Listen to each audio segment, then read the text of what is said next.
prévention contre le coronavirus. Alors, la semaine dernière, nous avions mis l'accent sur les équipements de protection individuelle. On avait justement présenté les différents types de masques, les gants. Nous avions également mis l'accent un peu sur les mesures de protection collective. Nous vous avions également expliqué qu'un protocole sectoriel allait prochainement être approuvé par les différents partenaires sociaux. Alors ça, c'est déjà la première bonne nouvelle. Ce protocole a été conclu jeudi dernier. Pour rappel, il existe un guide générique qui est très bien fait et bien illustré et qui reprend une multitude de mesures de prévention. Mais ce protocole, comme son nom l'indique, générique, il couvrait différents secteurs d'activité. Alors c'est pourquoi la construction s'est dotée d'un protocole qui, lui, prescrit des mesures de prévention spécifiques pour le secteur de la construction. Et cela couvre des besoins spécifiques dans le secteur, par exemple le transport collectif, les EPI, et bien sûr, ce qui a beaucoup posé problème ces dernières semaines, c'était le travail dans des bâtiments occupés. Alors ce matin, nous allons voir quelques points spécifiques de ce protocole, notamment la gestion de la coactivité sur les chantiers, ainsi que le rôle du responsable coronavirus. Donc, quand on parle de coactivité, c'est par exemple quand il y a différents corps de métier qui se croisent sur le même chantier, que ce soit un entrepreneur général avec différents sous-traitants ou des chantiers en lots séparés et qu'il y a quand même différents corps de métier qui travaillent en même temps dans le même bâtiment ou sur le même chantier. Ces points seront abordés par Philippe Stiénon, qui est le conseiller social à la Confédération de la construction. Et aujourd'hui, nous allons également avoir un second orateur, Jean-Charles Lizen, de chez Mensura. Et lui, il va beaucoup plus aller dans des conseils pratiques à mettre en œuvre sur vos chantiers, parce qu'on a conscience que c'est bien beau d'avoir des protocoles et de vous envoyer des flashs, mais parfois, ce n'est pas très concret pour les entreprises. Et donc, avec l'expérience de Mensura, on espère qu'on donnera des réponses avec vos questions. Justement, à ce propos, une petite note pratique. Comme nous sommes assez nombreux à suivre le webinaire, nous allons couper vos micros et les webcams de tous les participants. Vous allez avoir la possibilité de poser vos questions par écrit via le bouton QR qui se trouve au milieu de votre écran en bas. Je recevrai toutes ces questions-là, je les noterai et à la fin des deux exposés, je reviendrai avec une question-réponse et donc je poserai les questions aux orateurs. Je vous souhaite un webinaire et je donne maintenant la parole à Philippe Stiénon.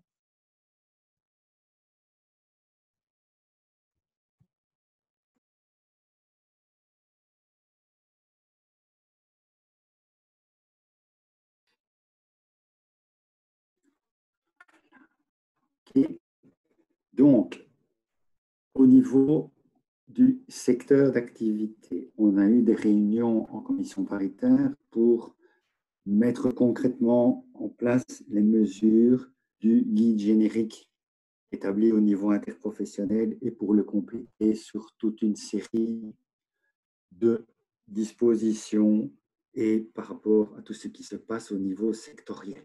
L'essentiel étant de pouvoir reprendre les activités en toute sécurité. Donc, on doit partir des dispositions de l'arrêté ministériel, complété par le guide générique et ensuite affiné et détaillé par le protocole sectoriel. Ce qui veut dire en fait que, pour rappel, la première mesure de protection à prendre, c'est de respecter autant que possible la distanciation sociale pour éviter de se contaminer l'un l'autre. Ensuite, c'est de prendre toutes les mesures de prévention qui s'imposent en respectant la hiérarchie des mesures de prévention qui est fixée par le Code du bien-être. La première chose, c'est de procéder à l'analyse des risques. Le plus simple pour faire une analyse des risques en lien avec ce coronavirus, c'est d'utiliser le modèle qui a été mis à disposition par Constructif, qui a été élaboré à la demande des partenaires sociaux. Il a été annoncé dans le flash construction de vendredi passé en fin de journée. Il est disponible sur le site. On peut le retrouver, on peut le charger sans aucune espèce de difficulté et on peut déterminer les risques. En gros, c'est quoi? D'une part, c'est le risque de contamination parce qu'il y a une trop grande proximité entre les personnes. Ensuite, c'est un risque de contamination aussi par contact avec un objet contaminé. Ce sont les matériaux, c'est le matériel qui peut être contaminé, ce sont les véhicules.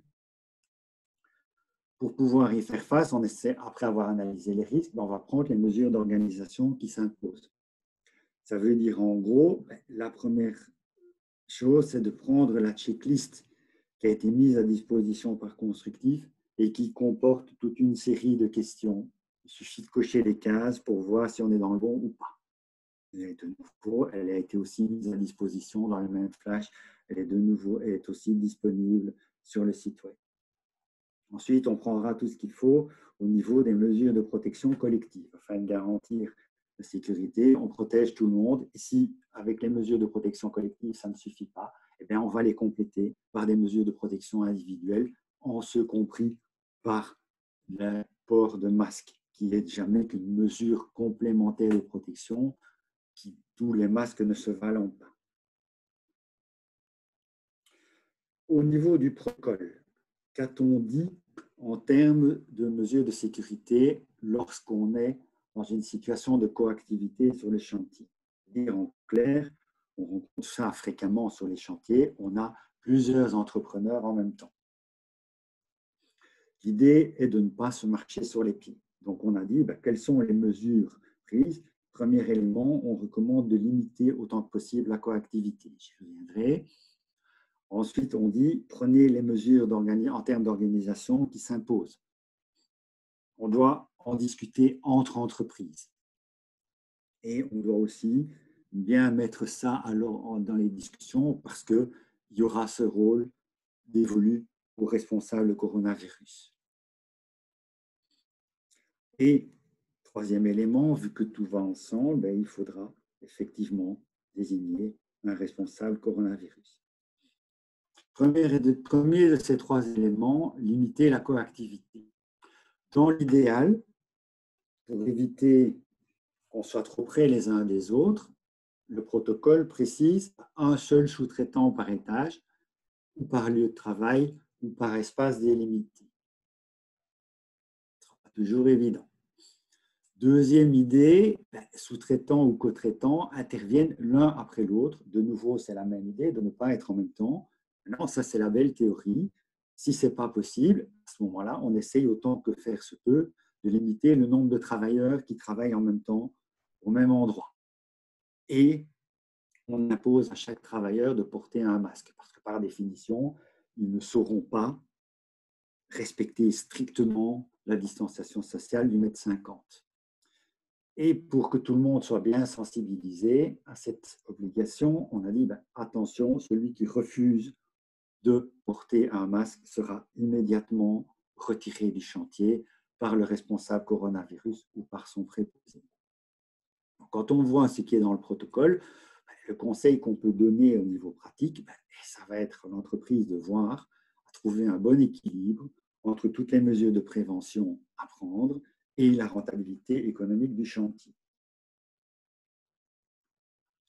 En termes de mesures organisationnelles, quelle est l'idée qui est derrière? L'objectif, c'est de limiter les risques au strict minimum. On organise le travail pour bien limiter les risques. La première idée, c'est quand plusieurs entrepreneurs sont en même temps sur le même chantier, on essaye de se croiser le moins possible. Ils ont prévu la même chose dans les commerces, on se calque sur la même idée. Ça veut dire qu'on va élaborer un plan de circulation, style circulation à sens unique, avec des règles de priorité lorsqu'on se croise, et on impose le port de masque.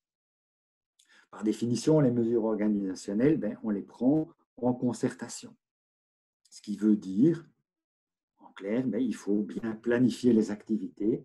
Et ça veut aussi dire qu'au niveau de toutes les entreprises présentes sur le chantier, il va y avoir une certaine responsabilité à exécuter les travaux et à respecter le plus possible les délais d'exécution pour éviter de se marcher dessus et de perturber le planning. Ce ne sera pas toujours simple. Enfin, troisième mesure en cas de coactivité, c'est la désignation d'un responsable virus. L'idée là derrière n'est pas de créer une nouvelle fonction, mais d'avoir quelqu'un qui est la personne de référence. principe, c'est l'entrepreneur principal va désigner le responsable coronavirus. De qui va-t-il s'agir? D'une personne de la ligne hiérarchique de l'entrepreneur, comme par exemple les chefs d'équipe, un gestionnaire de chantier. Pourquoi? Parce qu'il leur faut une certaine autorité, vu que, et on l'a déjà dit là tantôt, il peut faire quitter le chantier à tout qui ne respecte pas les mesures de prévention. Donc aussi, petit truc, prévoyez des clauses dans vos contrats de sous-traitance pour pouvoir imposer l'autorité de ce responsable coronavirus.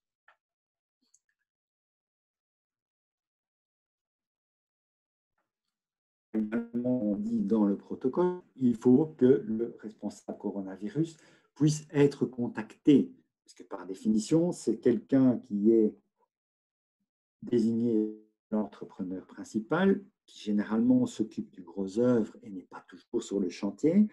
Quand tous les métiers du parachèvement viennent, l'entrepreneur principal n'est plus nécessairement sur le chantier.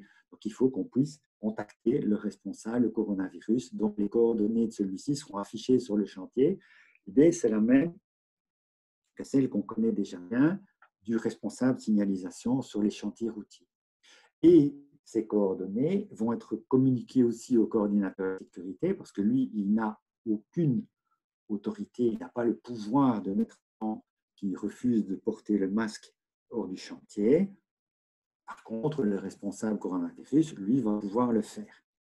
Et tous les acteurs présents sur le chantier, donc les autres entrepreneurs, architectes et ainsi de suite, tous auront connaissance des coordonnées du responsable coronavirus. Maintenant, en gros, pour terminer sur le dernier petit point, quel est son rôle? Ce n'est pas une fonction nouvelle, c'est simplement des choses qu'il doit faire en plus.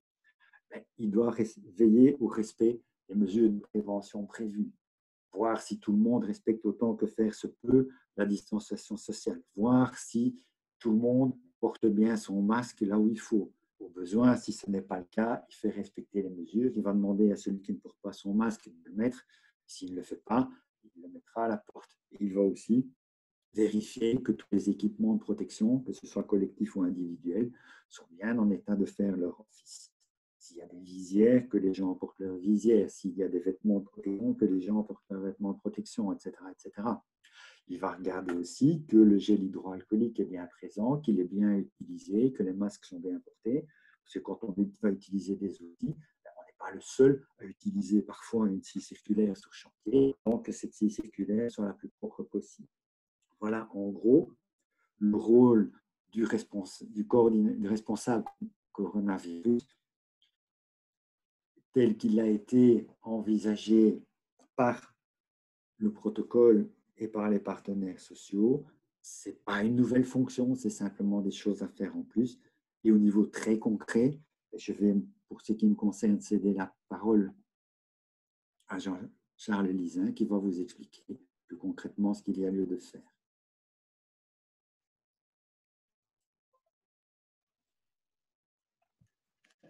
Charles, peut-être, voilà, allumer ta caméra, comme ça c'est plus agréable pour que les personnes te voient. Fait. Et voilà, et maintenant tu peux partager ton écran. D'accord. Merci.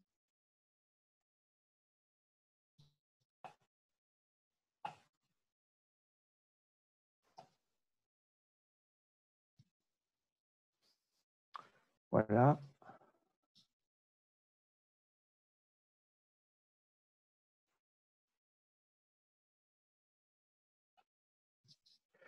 Voilà, bonjour à tous. Donc, je vais vous parler de quelques règles et conseils pratiques à adopter sur les chantiers. Alors, en introduction, je dirais que ce n'est pas facile. Aujourd'hui, quand on entend tout ce que l'on entend sur le corona, il n'y a pas un jour qui passe pour qu'une étude contredise une autre. Aussi, je pense qu'il faut être très logique et essayer de garder en tête la logique dans tout ce que l'on fait, d'abord dans tous les secteurs, et surtout sur les chantiers. Le secteur de la construction est quand même un secteur particulier où on a du mal à répéter les choses facilement parce qu'un chantier n'est pas l'autre. Et je pense que dans ce cas aussi, le corona et les pratiques qu'on impose, ou en tous les cas qu'on essaye d'imposer, ne sont pas faciles parfois à suivre. Donc, je vais essayer de rester pratique dans ce que je vais vous expliquer. Et bien entendu, je pense que chaque chantier est différent et qu'il faudra adapter, bien entendu, en fonction des circonstances, les explications que je vais vous donner. La première chose que je vais vous faire, c'est vous parler des rappels légaux utiles. Alors, vous dites tout de suite, oui, voilà, il a dit qu'il reste très pratique, mais il commence déjà à parler de législation. Ne vous en faites pas, je ne vais pas rester très longtemps sur ce chapitre et je vais en tous les cas essayer de vous rappeler les principes vraiment essentiels qu'il faut retenir dans tout ce que vous faites au niveau de la prévention. Et ça vaut aussi pour évidemment les règles de corona, les règles de prévention contre le corona. Former et informer votre personnel, capital. Et ce n'est pas facile non plus dans la construction. On a en général des ouvriers qui sont parfois peu formés, peu scolarisés, sans être péjoratif, hein, loin de moi cette idée. On a aussi des sous-traitants, on a du personnel étranger, ben, tout ça, il faut en tenir compte. Voilà, ce sera quelques conseils que je vous donnerai pour essayer de gérer ça aussi. Les transports vers les chantiers. Tout le monde ne vient pas en vélo au chantier. Il y a des camionnettes, il y a des transports publics, mais également des transports en bus ou à plusieurs, voir comment on peut gérer ça. Pas facile. Alors, les déplacements sur les chantiers et les transports sur les chantiers eux-mêmes, il y a des grands chantiers, il y a des petits chantiers, mais il y a également des engins qui circulent sur les chantiers et il faudra voir ce que l'on fait dans ce cas-là. Les commodités sanitaires, réfectoires, vestiaires, toutes des choses nouvelles peut-être à gérer également pour la désinfection de ces containers, pour la désinfection des réfectoires, voir comment on peut éventuellement instaurer des shifts ou des équipes pour les repas. On verra ça ensemble. Engins et outils partagés, effectivement également. Voir sur un chantier ce qui se passe quand on a, par exemple, une scie circulaire sur table qui est utilisée par plusieurs coffreurs en même temps. Et enfin, quelque chose qu'on oublie, c'est les EPI, bien sûr, on en parlera, mais surtout le plan d'urgence. Qu'est-ce que l'on doit faire en cas d'accident? Il en a encore, malheureusement, il y en aura encore. Donc, il faudrait voir un petit peu ce que les secouristes, en tous les cas, le personnel de première intervention va pouvoir faire pour ne pas se mettre lui-même non plus en danger en période corona. Première chose, les conseils légaux, et en tous les cas, ce que vous devriez faire, c'est en tous les cas demander l'avis de votre SIPP quand il y en a un. Toutes les entreprises n'ont pas un service interne de prévention important, mais nous sommes là en tant que service externe également. Et l'avis de votre médecin du travail, qui est très important dans ce domaine, parce que lui va définir ce qu'on appelle les groupes à risque. Vous avez entendu assez régulièrement à la télévision et dans les médias qu'il y a des groupes à risque. Ça veut dire des personnes qui pourraient, s'ils sont infectés par le corona, développer des problèmes ou en tout cas avoir des gros soucis de santé. Donc, ces groupes à risque, le médecin du travail va les connaître ou les connaît en général et il ne va pas évidemment donner des noms puisqu'il serait tout à fait en dehors du secret médical, mais en tous les cas, il va pouvoir vous dire quels sont les groupes à risque et ce que vous devrez donner comme information à votre travailleur pour faire en sorte que peut-être certaines personnes ne viennent pas au travail.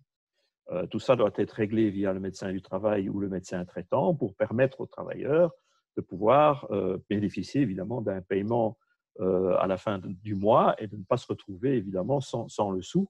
Donc tout ça doit être bien géré. Alors, il faut, et à mon avis c'est quelque chose de très important également, partager vos mesures de prévention avec votre délégation syndicale, en comité s'il y en a un, ou avec des représentants du personnel. C'est super important parce que ces personnes sont évidemment les premières abordées en général par les travailleurs, par leurs membres, et il faut évidemment que vous puissiez relayer ces informations et faire en sorte que vous soyez dans la même ligne avec eux. Donc, si vous ne partagez pas et vous ne vous mettez pas en accord des mesures de prévention avec ces délégations syndicales ou avec les représentants du personnel, ça pourrait très, très rapidement poser problème. Donc, je pense que c'est une première démarche qu'il faudra faire dans les entreprises. Ensuite, l'analyse de risque. Alors, mon collègue Philippe vous en a déjà assez bien parlé. Restons pratiques, évidemment. Une analyse de risque corona, Ça doit rester simple à faire. Vous n'avez pas beaucoup de temps, comme tout le monde. Et je me suis permis d'aller voir l'analyse de risque qui a été présentée sur le site de la Confédération. Je trouve qu'elle est très bien faite. Ça va vous prendre un peu de temps, pas beaucoup. Moi, ce que je vous conseille en tout cas, c'est de l'imprimer parce que tout le monde n'a pas non plus des facilités pour avoir un fichier Excel ou l'accès à un ordinateur. Je vous conseille de l'imprimer tout simplement et de cocher les cases qui vous concernent. Alors, il y a environ, je crois, 250 cases. Donc, ne paniquez pas parce qu'on a repris dans cette analyse de risque tous les cas de figure qui existent dans la construction. Donc, il n'y a que quelques cases qui vous concerneront. Mais je pense que si vous faites ça, vous pourrez également répondre en tous les cas à une question qui vous serait posée en cas de visite de l'inspection du contrôle du bien-être au travail, qui pourrait vous dire qu'est-ce que vous avez fait dans votre entreprise pour faire en sorte que tout soit géré au niveau du corona. Enfin, à côté de cette analyse de risque, vous avez aussi votre service externe qui peut vous aider. Et en tous les cas, on a, nous, chez Mensura, prévu de faire des audits corona. Ça peut se faire également en ligne ou par téléphone. Vous avez un petit rapport qui vous donne des informations utiles à la fin de cet entretien. Et ce rapport vous permet également de répondre à des questions éventuelles de l'inspection. L'analyse de risque type info de la construction, vous l'imprimez, vous cochez les cases. Reste évidemment la partie sous-traitant. On connaît ça. L'analyse de risque des sous-traitants n'est pas toujours présente. Et en tout cas, ce que je vous conseillerais de faire, c'est si ces derniers n'ont pas d'analyse de risque qui corresponde à l'analyse de corona, c'est de voir avec eux ce que vous pourriez faire et éventuellement passer en revue avec le responsable du sous-traitant votre analyse de risque corona et tout simplement la faire parapher ou signer ou approuver par votre sous-traitant. Ce que je pense qu'il faudrait également faire, c'est prévoir un registre de tiers. Vous avez souvent entendu parler du tracing.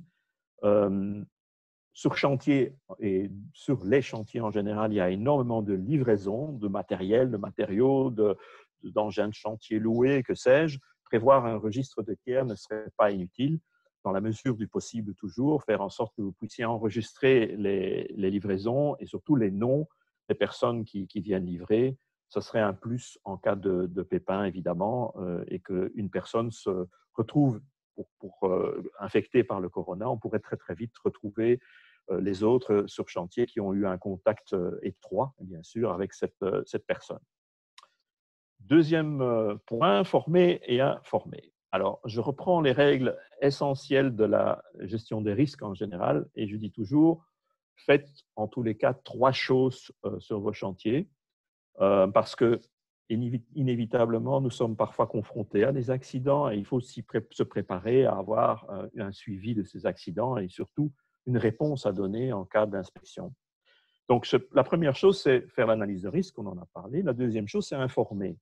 Donc, vous informez le personnel des principes et les mesures de prévention que vous avez prises. Ça vaut pour le corona, mais ça vaut aussi pour toutes les autres activités que vous avez sur votre chantier. Vous les informez. Si vous faites déjà ces 2 choses, donc l'analyse de risque et les informations, vous êtes déjà très bien dans la ligne des mesures de prévention du système dynamique de gestion des risques, un beau nom. Troisième point, évidemment, c'est prouver que vous avez donné ces informations. Et là, je vous conseille en tous les cas de donner une toolbox. C'est une réunion de sécurité sur votre chantier. Rappelez les règles de sécurité de base et surtout les mesures de prévention corona, puisqu'on parle de corona ici. Aborder 3 sujets dans cette toolbox. Que faire si je suis malade avant de me rendre au travail? Donc, ça, c'est important. Donc, tout le monde sait, il faut rester chez soi, prendre contact avec son médecin par téléphone et certainement avertir son employeur.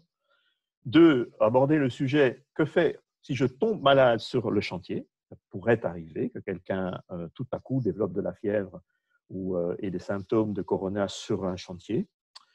Traiter le sujet, que faire si j'ai des questions, moi en tant que travailleur et employé, à poser et à qui dans l'entreprise, dans mon entreprise, je peux poser. Alors, en plus ou en tous les cas en dehors du corona, de la personne corona, coordinateur corona dont Philippe vous a parlé avant, il est nécessaire de en tout cas nommer une personne de référence Corona dans votre entreprise. Ce n'est pas la même chose que le Corona, la personne coordinateur Corona sur un chantier, mais c'est en tout cas quelqu'un qui dans l'entreprise sera à même, ou en tous les cas donnera des explications aux employés, aux travailleurs qui en ont.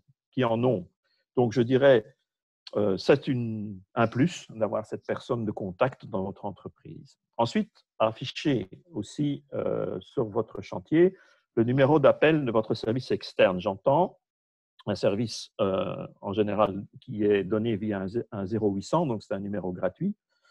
Et c'est certainement le même numéro d'appel qui est utilisé pour le service psychosocial du service externe. Pourquoi? Parce qu'on s'aperçoit, et c'est un cas vécu, que le fait de retourner au travail ou d'être sur un site, un travail, est très anxiogène dans cette période incertaine de Corona. Donc là, il y a des personnes qui développent une anxiété et qui ont besoin de parler ou de poser des questions au service psychosocial, à un médecin ou que sais-je, d'un service externe. Alors, le monde de la construction, on le sait, est assez macho. Il faut le faire d'une façon peut-être différente dans un autre secteur. Et ces personnes peuvent s'adresser par téléphone et avoir des références d'une façon tout à fait anonyme. Donc, sans pour ça, éventuellement, mettre ses collègues au courant que j'ai des soucis, je suis anxieux et j'ai des problèmes. Afficher des posters info le plus possible dans les camionnettes, puisque tout le monde n'a pas des containers. Faire signer les présents à la toolbox, donc ça c'est clair. Et également, essayer en tous les cas d'organiser ces réunions de sécurité ou ces toolbox en extérieur. On est en été, donc pour l'instant, on peut très facilement organiser une réunion à l'extérieur des containers ou en dehors des baraques de chantier. C'est beaucoup moins, évidemment, dangereux que de le faire dans un espace confiné. D'abord, on peut, à ce moment-là, réunir plus de personnes également. Ensuite, votre toolbox que vous avez donné, vous avez peut-être une petite brochure ou un petit A4 avec quelques règles et quelques conseils, et vous l'affichez, s'il y en a un, derrière la vitre du container, de telle manière que les personnes qui auraient un doute puissent encore venir la consulter. Également dans les réfectoires, bien sûr, s'il y a un réfectoire. Alors, ces réunions Toolbox sont en général faciles à faire, mais vous allez tout de suite me dire que faire quand on a beaucoup de personnes de nationalités différentes sur un chantier de langues différentes. Alors, j'ai retrouvé un site qui est pas mal fait non plus. Je vous l'ai mis en tous les cas sur la présentation. C'est Integratie in Burgering et j'ai été ce matin encore dessus pour compter le nombre de langues différentes que ce site traite. Il y en a exactement 36. Donc, vous pouvez certainement trouver des posters, des informations sur ce site. Il suffit de les imprimer et vous les avez en portugais, en arabe, dans toutes les langues que vous désirez, dans les 36 langues que vous désirez, pour donner également des informations aux personnes qui sont de langues différentes. En tous les cas, qui ne parlent pas ni le néerlandais ni le français. Troisième point, les transports vers les chantiers. Bon, maintenir la distance d'1,50 m entre les personnes dans les véhicules. Pas toujours facile. Dans les camionnettes où il y a plusieurs places, ça peut s'envisager, mais il faut évidemment limiter le nombre de personnes dans les camionnettes. Bon, ça, c'est obligatoire, évidemment. Et dans un espace clos et fermé, toujours faire en sorte que les personnes portent un masque. Beaucoup d'entreprises nous posent les questions, est-ce qu'on peut cloisonner la camionnette? Alors, dans le protocole et dans la fiche d'information de la Confédération, on en parle effectivement, mais il faut que cette cloison soit souple. Donc, et j'ai posé moi-même des questions au service d'homologation des véhicules pour savoir si c'était possible, parce qu'il y a des entreprises qui nous ont demandé est-ce que je peux poser, par exemple, une cloison en plexiglas dans la camionnette. Mais ce sont toutes des choses qu'il faut savoir que ce n'est pas possible. Donc, la cloison doit être souple, transparente, ne pas gêner la vision, ça va de soi, ne pas gêner non plus la conduite du véhicule. On doit toujours avoir accès aux commandes et aux changements de vitesse et pouvoir forcément avoir une bonne vision des rétroviseurs. Cette cloison doit être amovible et doit pouvoir s'enlever sans outils. Très important également, donc des bandes collantes, du scratch, que sais-je, c'est possible, mais pas d'outils. Si vous faites autre chose, si vous posez une cloison dure, dans ce cas-là, il faudra revoir l'homologation du véhicule et refaire passer le véhicule au contrôle technique, ce qui est évidemment un autre souci. J'insiste aussi sur la désinfection des véhicules après chaque transport, hein, donc les poignées en cas de changement de passager et de chauffeur.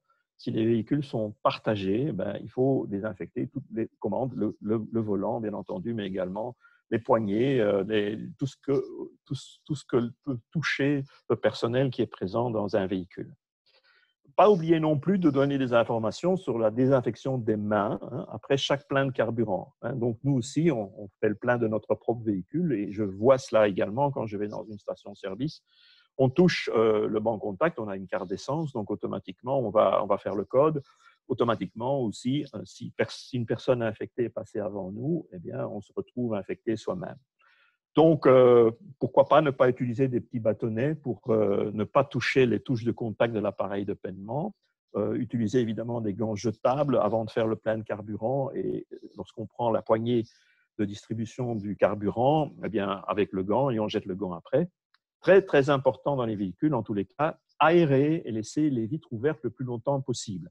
Vous pouvez vous imaginer que le virus qui est présent dans l'atmosphère sous forme de gouttelettes, c'est comme un peu de la fumée de cigarette, hein, qui peut. Donc, si vous laissez les fenêtres ouvertes, eh bien, vous allez avoir moins de fumée de cigarette dans le véhicule.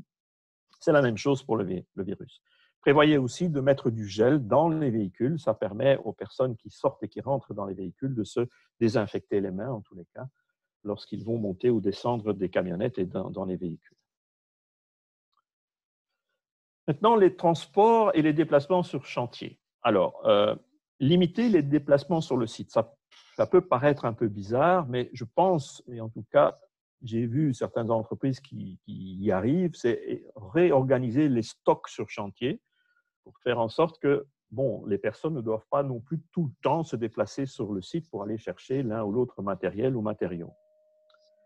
Essayez aussi d'attribuer la conduite d'un engin à un seul chauffeur. Par exemple, quand vous avez des Clark, que vous avez des nacelles, vous devez effectivement prévoir que ce soit un seul chauffeur qui conduise le véhicule. Pourquoi? Tout simplement, la raison, c'est que si vous partagez également les chauffeurs et les conducteurs d'engins, il faut désinfecter tous les organes de commande avant de passer l'engin à quelqu'un d'autre.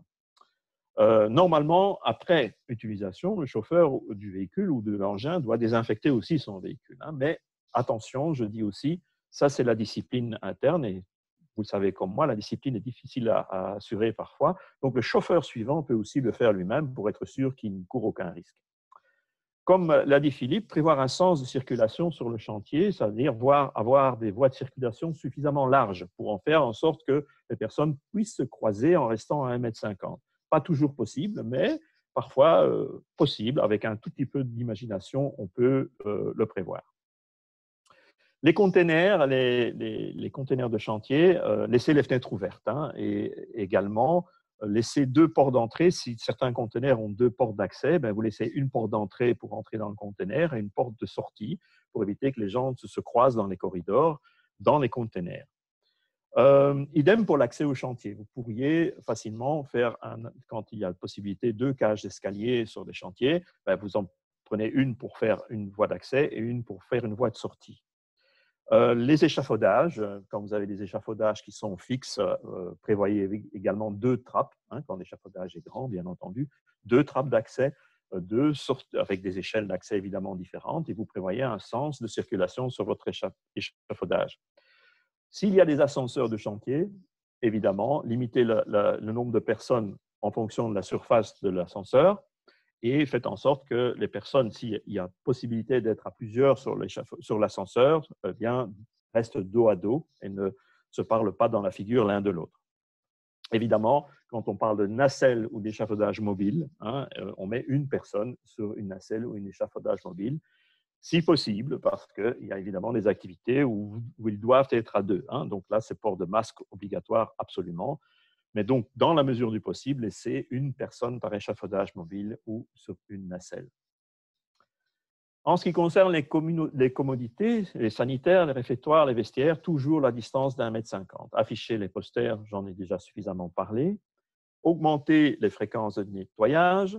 surtout avant les repas, donc nettoyer les surfaces, les tables s'il y en a, les appareils communs qui sont partagés, j'entends micro-ondes ou autres appareils, bouilloires électriques. Et évidemment, rappeler aux personnes de ne pas partager les couverts et les aliments. Alors, aussi, organiser les repas par équipe quand le réfectoire est trop petit pour accueillir l'ensemble de l'équipe en une fois. Donc, on peut le faire en 2 fois. Ça pose problème, mais bon, on peut évidemment dire toi, toi, toi et toi, tu feras le premier repas, le premier service, et puis les autres après. Laisser les portes le plus possible des containers, des sanitaires ouvertes pour éviter de devoir prendre en main les clinches des portes. En tout cas, proscrire tout ce qui est appareil de séchage par ventilation d'air chaud. Donc ça, c'est évidemment très, très mauvais puisque vous remettez dans l'atmosphère éventuellement des gouttelettes de virus. Chose très importante qu'on oublie, proscrire tout ce qui est porte-manteau. En fait, bon, tout le monde sur le chantier n'a pas des vestiaires fixes avec des petites armoires bien propres. Il y a souvent des porte-manteaux communs. Donc, en fait, là, il faut faire en sorte que les vêtements ne se touchent pas. Hein, j'ai vu sur certains chantiers des personnes qui arrivent avec une écharpe, hein, donc ils mettent l'écharpe en guise de masque. Et puis, ils mettent l'écharpe sur le porte-manteau avec un collègue qui vient mettre ses habits personnels juste à côté de l'écharpe.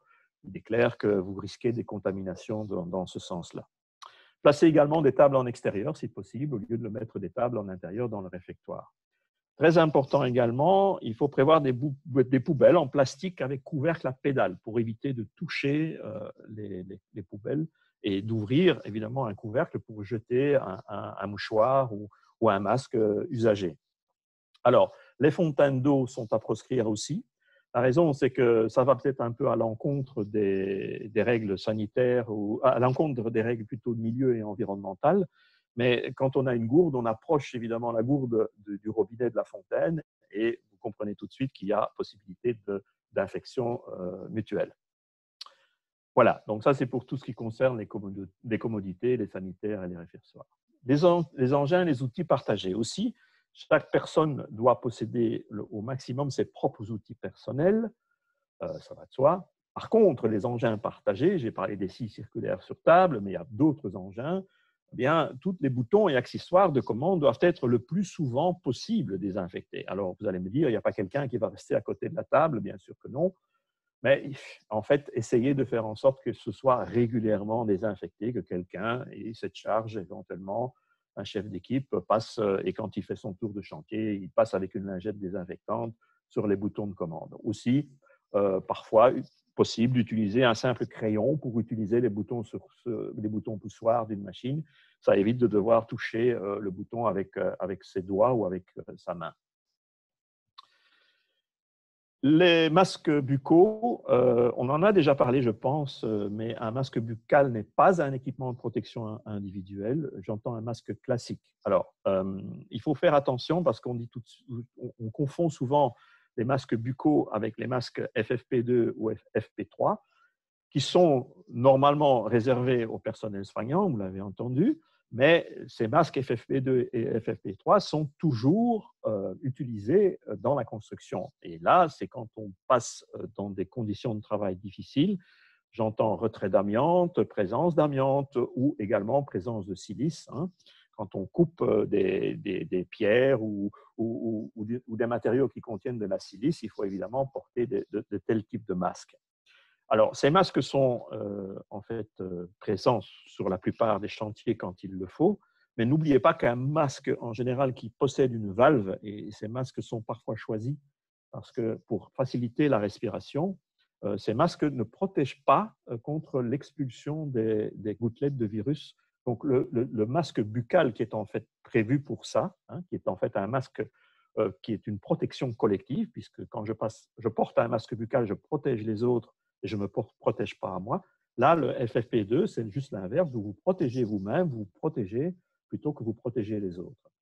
Donc, le port des masques FFP2 ou FFP3 prime sur le port du masque Corona, je l'entends comme ça, car il protège en fait contre un autre risque. Le plan d'urgence, j'en ai parlé brièvement au début, il faut l'adapter. Hein. Les premiers secours, et quand vous avez des secouristes sur chantier, il faut un petit peu qu'ils adaptent quand même leur façon de procéder. Donc, faire en sorte que les secouristes, bien entendu, interviennent quand c'est nécessaire, mais quand la personne peut elle-même, est en état évidemment, de se donner elle-même les soins sous les guides du secouriste, évidemment, il vaut mieux que ce soit la personne qui le fasse elle-même. Donc, toujours éviter les infections, que les secouristes aient un sac en plastique où ils jettent tous les produits qui ont été infectés ou qui ont été utilisés, donc les bandages, que sais-je. En ce qui concerne la réanimation, il y a une petite différence aujourd'hui, c'est qu'en général, quand il faut faire une réanimation, le bouche-à-bouche n'est plus permis. Si vous voulez, normalement, un secouriste doit passer par différents stades. Il doit normalement regarder si une personne, écouter d'abord si une personne respire, avoir une sensation de respiration. Donc, il doit s'approcher de la personne pour voir et détecter la respiration. Ces deux phases-là sont annulées dans le processus de premier secours et on va passer directement à la position de détection visuelle. Donc, on va voir vraiment si la personne respire encore. Donc, pas le bouche à bouche parce que les équipements qu'on utilise pour ce faire ne sont pas sûrs au niveau du corona. Alors, s'il y a des personnes adultes sans infection apparente, bien, vous pouvez faire le massage cardiaque. Maintenant, si une personne a vraiment des symptômes de corona, fièvre et compagnie, pas de bouche à bouche, bien sûr, mais pas de massage cardiaque dans la mesure du possible. Utilisez un appareil AED s'il est vraiment présent sur site.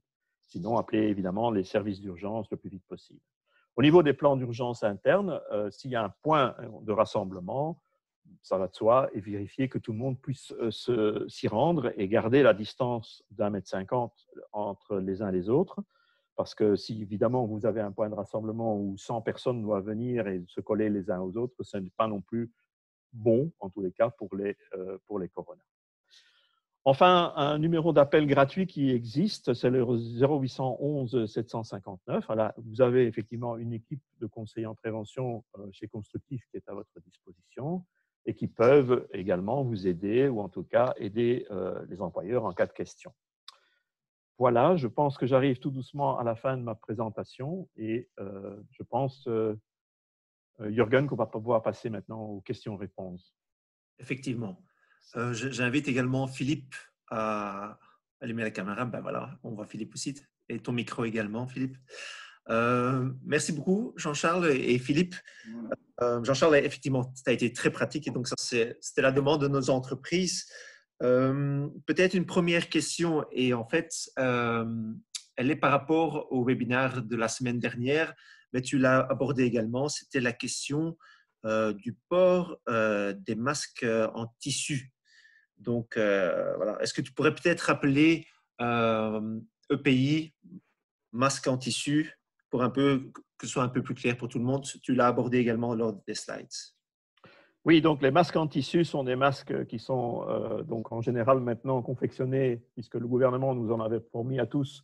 On a toujours, enfin certains en ont reçu, mais pas tout le monde. Donc les masques en tissu sont des masques de protection collective. Donc ça veut dire que vous protégez les autres, mais vous ne vous protégez pas vous-même avec un masque en tissu. Il est clair que ce masque, dans l'idéal, doit être équipé ou muni également d'un filtre qui permet d'augmenter la valeur de ce masque en tissu. Il doit être évidemment lavé, donc à plus de 60 degrés, et éviter, quand vous le faites, de le mettre en contact avec d'autres vêtements. Donc, il faudrait le laver dans l'idéal à part. Et ce masque ne peut être porté plus de 4 heures, puisque quand vous respirez dans un masque, il devient humide. Et une fois que ce masque devient humide, vous avez un souci. Ça veut dire qu'il perd de son efficacité. Donc ça, c'est les masques en tissu tels que le public porte parfois aussi dans les transports en commun ou sur divers chantiers. Donc, idem pour les masques jetables, pas plus que 4 heures.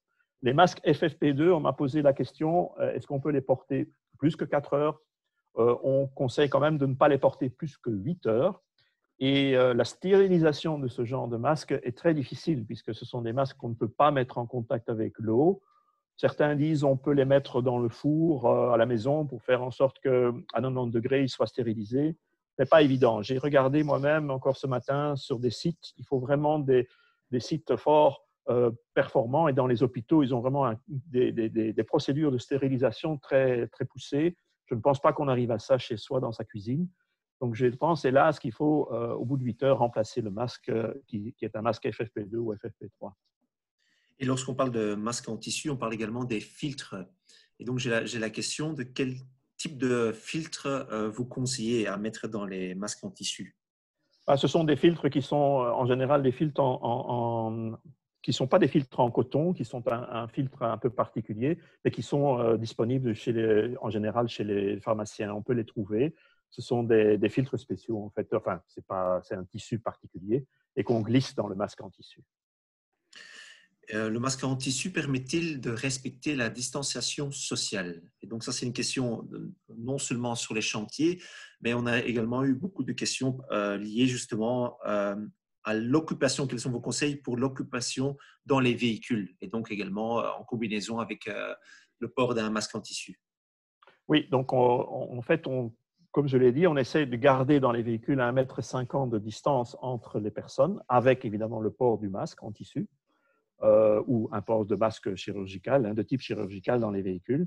Maintenant, je pense, et en tous les cas, dans le protocole de la Confédération, il est permis de se rapprocher quand on met une cloison souple entre deux personnes.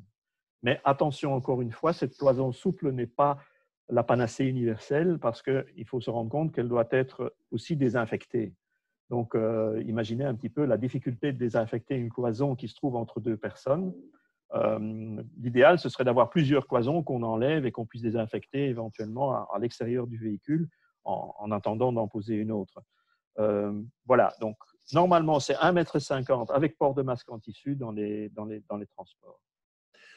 Et concrètement, donc la question, c'est lorsqu'on a une camionnette avec 2 rangées, combien de personnes, quelle serait l'occupation du véhicule idéal? L'idéal, c'est de mettre une personne sur chaque banquette, en fait. Malheureusement, on n'a pas de camionnettes qui sont suffisamment grandes. Donc, sur le site du ministère, il y a également des plans. Hein. Vous pouvez regarder, il y a également des camionnettes et des types de camionnettes où on voit les personnes qui peuvent se positionner dans les transports. Donc là, c'est évidemment très clair. Okay. J'insiste aussi sur les transports. Faites attention à votre aération parce que j'ai également été témoin de camionnettes qui sont réglées avec ventilation, avec circuit fermé intérieur. Donc, vous savez, dans les véhicules, quand on passe dans un tunnel, il y a moyen de brancher la ventilation intérieure. Donc, ces véhicules sont tout le temps branchés avec ventilation intérieure. Donc, ça, c'est la catastrophe, évidemment. Puisque là, vous faites un bouillon de culture dans la camionnette, quoi. Philippe, une question pour toi, justement dans le cadre du responsable coronavirus. La question, c'est, voilà, est-ce que le coordinateur santé-sécurité n'est-il pas la meilleure personne pour exercer cette fonction? Et deuxième chose, la personne qui serait désignée, voilà, quelle responsabilité endosse-t-il? Comme disait l'autre, c'est une très bonne question. Pour moi, le coordinateur sécurité n'a aucun pouvoir hiérarchique sur les travailleurs présents sur le chantier. Raison pour laquelle on recommande de désigner quelqu'un qui a un pouvoir hiérarchique déjà chez l'entrepreneur principal, qu'on recommande aussi de prévoir des clauses à mettre dans les contrats de sous-traitance de telle façon qu'il a, lui, en tant que responsable Corona désigné au niveau de l'entrepreneur principal, le pouvoir de dire aux travailleurs d'un sous-traitant ou l'autre, tu ne respectes pas les mesures de sécurité, donc tu fais en sorte que les risques de contamination sont multipliés. Je ne peux pas accepter ça, tu sors du chantier. Avec les conséquences, c'est que par rapport dans la relation entrepreneur principal, entrepreneur sous-traitant, le travailleur du sous-traitant qui est sorti, il est sorti. Reste ensuite le point réglé au niveau du sous-traitant lui-même. Bon, mon travailleur n'a pas fait ce qu'il devait, il est sorti du chantier, puis au niveau de sa rémunération. Là, c'est le deuxième aspect. Là, ce n'est plus le rôle de l'entrepreneur principal qui a dit à un travailleur d'un sous-traitant, tu sors du chantier parce que tu as un comportement à risque. Là, ce sera des situations à régler au niveau du sous-traitant lui-même, soit dans son règlement de travail en prévoyant, si jamais il y a cette situation-là, tu seras sanctionné. Par définition, s'il est sorti du chantier, il va pas travailler. Ce n'est pas une situation dans laquelle un salaire journalier garanti est dû. Donc, le travailleur qui se fait sortir du chantier perdra sa rémunération. Je crois que ce sera déjà une bonne leçon pour lui et qu'après ça, il ne fera plus ce genre de bêtises. Il faut l'espérer. OK. Alors ici, j'ai une question un peu plus compliquée parce que là, on aborde un peu en cas de maladie déclarée.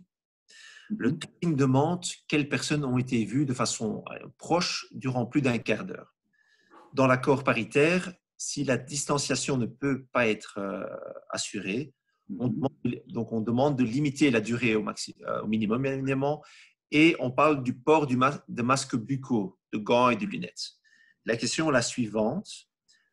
Le masque buccal en tissu est-il suffisamment performant? Ne faudrait-il pas un FFP2? Ça, je pense que Jean-Charles en a répondu. Mais la seconde, concerne la durée. Peut-on accepter le masque tissu si la durée est inférieure à un quart d'heure? Donc, qu'on ne puisse pas respecter la distanciation sociale. Donc, je n'ai pas trop bien compris la question. En fait, si la personne qui serait en contact avec une personne malade, qui est déclarée malade par la suite, oui. Donc, elle doit plus de 15 minutes, c'est ça, hein? Donc, c'est ça. Hein? Et si la distanciation sociale n'a pas été respectée. Mais je pense qu'effectivement, si la personne a été plus que 15 minutes, en tous les cas, ou moins que 15 minutes d'ailleurs aussi, en contact avec une personne malade, il faut respecter la procédure. Ça veut dire que dans ce cas-là, il faut aller chez son médecin traitant et voir si on a été infecté. Donc, ça veut dire qu'il faudra faire un test de dépistage. C'est ça. Et peut-être également signaler que dans le protocole, si par exemple des travailleurs doivent effectuer des travaux dans un bâtiment occupé et qu'on sait qu'il y a des personnes qui sont contaminées, là, c'est quand même directement les FFP2 qu'on conseille. Hein. Absolument, oui. Là, c'est certain, parce que là, vous vous protégez vous-même, hein, c'est clair. Là, effectivement, vous êtes directement protégé par le FFP2. Et il n'empêche qu'il n'y a pas que le FFP2 qui sera la protection maximale, parce que je pense qu'il faut combiner ça avec une hygiène totale. On a vu, et c'était assez comique, parfois nos ministres qui essayent de mettre les masques, ce n'est pas évident de mettre un masque. Hein. Donc, vous avez les mains, elles sont parfois infectées. Vous prenez votre FFP2 qui vous protège évidemment contre la contamination. Si vous faites une mauvaise manipulation, ben, vous êtes infecté quand même. Donc, il faut faire très attention. C'est le FFP2 combiné avec évidemment la désinfection avec du gel avant et après le port de masque et ainsi de suite. Hein. Mais c'est clair, si vous êtes dans une situation où vous devriez être en contact avec des personnes infectées, je crois que le FFP2 est vraiment à conseiller. OK. Philippe, par rapport aux responsables COVID, quel rôle peut-on attribuer, par exemple, aux conseillers en prévention de l'entreprise même? Et faut-il de préférence désigner un responsable par chantier? Et donc là, la question, c'est par exemple, est-ce qu'on demande ça à un chef d'équipe? Donc, c'est un peu voir au sein de l'entreprise qui il est préférable de désigner. Pour moi, il est préférable de désigner quelqu'un qui sera quand même fréquemment présent sur le chantier ou aisément contactable une fois qu'il n'est plus sur le chantier. Raison pour laquelle on a dit, prenons idéalement les chefs d'équipe ou certains chefs d'équipe de l'entrepreneur principal, au besoin que dans les sous-traitants, il y ait aussi quelqu'un qui soit plus ou moins en charge de faire respecter les règles de matière de sécurité, parce qu'en fait, ce n'est jamais rien d'autre ici que des mesures de sécurité supplémentaires par rapport à un risque bien spécifique. Ça ne change rien au fait qu'on est déjà avec toute une série de mesures à prendre en termes de respect de la sécurité, indépendamment du corona. Il y a déjà toute une série de mesures qui sont en place. Ça se pratique déjà sur les chantiers maintenant. Ce n'est jamais qu'un petit élément en plus. Bon, petit élément, oui, je me permets de faire de l'humour vu que ce virus est invisible, mais ça n'empêche que c'est quand même quelque chose à faire. Allez, quand j'ai parlé là tantôt, et Jean-Charles l'a dit aussi, l'analyse des risques, les éléments qui ont été mis en avant dans l'analyse des risques, dans le modèle proposé par Constructive, c'est juste les points spécifiques au corona. L'analyse des risques, ce n'est pas que ça. Au niveau sécurité et santé, pour moi, il y a déjà tout est en place au niveau des chantiers pour qu'on limite autant que possible les risques. C'est un petit élément en plus. Ok. Jean-Charles, une question par rapport à la réanimation des personnes. Tu as abordé ça. Et donc, c'est pas très clair pour les personnes qui disent, voilà, si on ne procède pas à la réanimation d'une personne qui ferait un malaise, donc bouche à bouche ou massage cardiaque, que doit-on faire? Est-ce que tu peux juste peut-être revenir sur ce point-là? Mais il faut déjà se dire que faire une réanimation, c'est en fait, il faut éviter que le secouriste se mette lui-même en danger. Hein, donc, c'est ça. Maintenant, il faut évidemment savoir que la probabilité que ça arrive est extrêmement faible. Donc là, parce que les personnes qui sont malades, bien, la consigne, c'est de dire « je ne vais pas au travail ». Donc, il faudrait vraiment que ce soit quelqu'un qui déclare le corona en cours de travail. Donc, ce serait vraiment quelqu'un qui soudainement fait de la fièvre ou qui commence à tousser d'une façon extraordinaire en cours de travail et en plus qu'il fasse un malaise. Donc, là, la probabilité devient effectivement très, très faible. Maintenant, si vraiment on a vraiment des doutes et que la personne est manifestement positive et qu'il faut vraiment lui faire la réanimation, je pense que là, il faut être un petit peu logique et essayer de le garder le plus possible dans l'état et appeler évidemment les secours et l'ambulance le plus vite possible ou qu'ils arrivent le plus vite possible pour essayer, en avertissant évidemment les services d'urgence que c'est probablement un cas corona qu'ils vont devoir traiter sur le chantier. Ok. On a beaucoup parlé des masques, mais qu'en est-il du port des lunettes ou de visières? La visière est un plus et les lunettes sont évidemment un plus pour éviter la contamination. C'est exactement la même chose que dans les hôpitaux. Les personnes qui ont une visière ou un masque vont se protéger en plus de leur masque contre les projections. Donc, c'est un plus. Maintenant, il faut savoir que porter une visière ou même des lunettes veston pratique sur un chantier, ce n'est pas évident. Hein. Il y a de la poussière, ça se salit, il y a de la buée aussi. Donc, voilà, c'est un plus. Mais je pense que c'est presque illusoire de dire que tout le monde va porter une visière telle qu'on les voit dans les équipes soignantes, dans les hôpitaux. Je crois que ça, c'est difficile. Maintenant, il y a effectivement des entreprises qui ont des masques ou même des casques avec des visières intégrées, hein, donc, où on peut carrément se protéger tout le visage. Dans la mesure du possible, utilisons-les ou là, mais encore une fois, c'est chaud, c'est difficile. Donc, je dirais, c'est bien, c'est mieux, mais il faut quand même tenir compte du pratique qu'il faut garder en tête. Hein. Ouais. Ok. Alors, dernière petite question du webinaire, ce sera pour toi, Philippe. Donc, à propos du risque d'exclusion d'un travailleur, donc je pense que tu es l'entrepreneur et c'est un de tes hommes à toi, hein, qui ne respecte pas les mesures imposées. Faut-il prévoir d'adapter le règlement de travail pour informer le personnel? Ça peut se faire si on n'a jusqu'à présent rien prévu en termes de respect des consignes de sécurité. Donc, si dans le règlement de travail, on a déjà mis quelque chose, voilà ce qui se passe en cas de non-respect des mesures de sécurité au niveau de l'entreprise. Si c'est bon, OK, avertissement, exclusion et ainsi de suite, amende, si c'est déjà dans le règlement de travail, il suffit de le mettre en œuvre, on l'applique. Puisque j'ai dit tout à l'heure, ce n'est jamais qu'un élément supplémentaire par rapport à tout ce qui est sécurité santé sur le chantier. Si on ne l'a pas fait, il faut le faire. Là, le fichu problème, c'est que quand tu vois la modification du règlement de travail, il y a une procédure à respecter, donc on risque de se retrouver avec un certain temps avant de pouvoir effectivement sanctionner quelqu'un qui ne ferait pas ce qu'il doit. Mais la première sanction, c'est déjà la perte du salaire pour la journée. Là, tu n'as pas besoin de le prévoir dans le règlement de travail, c'est déjà le cas. Ok. Ben voilà, donc je pense qu'on a un peu fait le tour des questions. Si vous en avez encore, n'hésitez pas à contacter votre chambre, la confédération locale de votre province.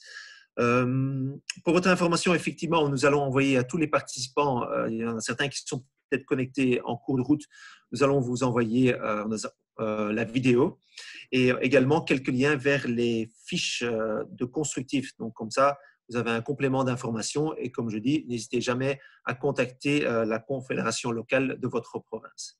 Il ne vous reste plus qu'à vous remercier et vous donner rendez-vous peut-être à un prochain webinaire. Merci beaucoup. Au revoir. Merci. Au revoir. Au revoir.